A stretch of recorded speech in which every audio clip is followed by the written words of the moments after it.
কারণ একদিকে দেখুন সারা রাজ্যে শাসক চুরির দায়ে জেলে যাচ্ছে, আর আইএসএফ এর কর্মী সমর্থকরা চুরি বন্ধ করতে হবে এই দায়ে জেল কাটছে। আমি বলবো এরা বুক ফুলিয়ে সমাজে ঘুরবে, এরা চুরি করেনি, এরা চুরি বন্ধ করার জন্য জেল কাটছে। সাথী যারা আছে তাদেরকে জানিয়ে রাখি, এখন আমাদের কটা ছেলে জেলের মধ্যে আছে, মিথ্যা কেস দিয়ে তাদেরকে জেলে রাখা হয়েছে। ইজাজ আহমেদ, খায়রুল ইসলাম, জালালউদ্দিন, সালাউদ্দিন নামে যারা জেলে আছে, আমরা আইনি লড়াই করছি। খুবই শীঘ্র তাদেরকে আমরা জেল মুক্তি করে আপনাদের কাছে আবার তাদেরকে নিয়ে আসবো। আপনাদের বলে রাখি, আমি ইন্ডিয়ান সেকুলার ফ্রন্ট সব সময় এটা কমিটমেন্ট করে আপনাদের কাছে যে অন্যায় ভাবে আমার ছেলেদের নামে মিথ্যা কেস দিলে বারাইপুর কোর্টে যাব, ওখানে যদি জামিন না হয় আলিপুর জজ কোর্টে যাব, ওখানে যদি জামিন না হয় কলকাতা হাইকোর্টে যাব, ওখানেও যদি আমার ভাইয়ের জামিন না হয় সুপ্রিম কোর্টে গিয়ে আমার নির্দোষ ভাইকে জামিন করিয়ে মালা দিয়ে তাকে বাড়িতে পৌঁছাবে।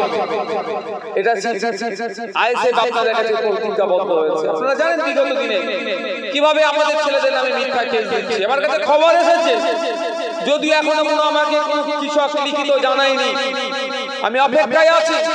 এখানে নাকি জমিকে কেন্দ্র করে যারা অনিচ্ছুক কৃষক তাদের উপরে দমন করার নীতি চলছে, মিথ্যা কেস দিয়ে নাকি তাদের জমি নিয়ে নিচ্ছি বলে একটা খবর এসেছে। এখনো পর্যন্ত আমাকে কোনো কৃষক লিখিত জানায়নি। আমাকে কোনো কৃষক যদি লিখিত জানায় অবশ্যই সেই কৃষকের পাশে আমি থাকবো, কারণ চাষযোগ্য জমিকে কোনোভাবেই কৃষকের মতের বাইরে গিয়ে কর্পোরেটরা গ্রাস করে দেবে, সেটাও আমরা হতে দেব না। আমরা কি চাইছি, ভাঙড়বাসী কি চাই? ভাঙড়বাসী মারামারি হানাহানি চাই না, ভাঙড়বাসী কারো জমি লুটে নিক এটা চাই না, ভাঙড়বাসী চাই না কারো লাশ পড়ুক, ভাঙড়বাসী চাই না কারো প্রাণঘাতী হোক কেউ, কারো প্রাণহানি হোক। ভাঙড়বাসী চাই হিংসা বিদ্বেষ মারামারি হানাহানিকে বিসর্জন দিয়ে রক্তপাত নয়, প্রাণহানি নয়, রক্তদানি ভাঙড়ের পরিচয় হয়ে উঠুক, এটা ভাঙড়বাসী চাই।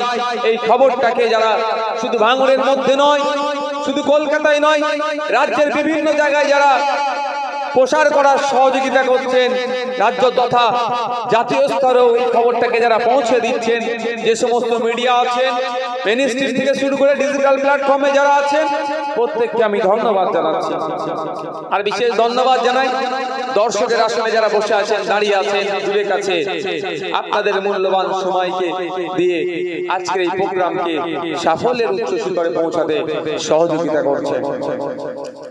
বন্ধুগণ, আপনারা জানেন রক্তদান মহোৎসব চলছে। রক্তদান করলে কি হবে না হবে কম বেশি আমরা সবাই জানি, কিন্তু আমাদের উদাসীনতার ফলে, আমরা অ্যাওয়ারনেস না হওয়ার ফলে আমরা কিন্তু অনেকটাই রক্তদান থেকে অনীহা থাকি। কিন্তু যখন আমাদের পরিবারের কারো রক্তের প্রয়োজন হয় তখন আমরা রক্তের জন্য হন্যে হয়ে ঘুরি। কিন্তু ভাই, রক্ত জমিতে চাষ হয়েও হয় না, মাছ চাষের মতো রক্ত চাষ হয় না পুকুরে, কলকারখানাতেও রক্ত তৈরি হয় না। ফলত কি হয়? ফলে আমরা কি দেখেছি? রক্তের একটা বিশাল ঘাটতি দেখা দেয়, রক্তের একটা বিরাট ক্রাইসিস দেখা দিচ্ছে।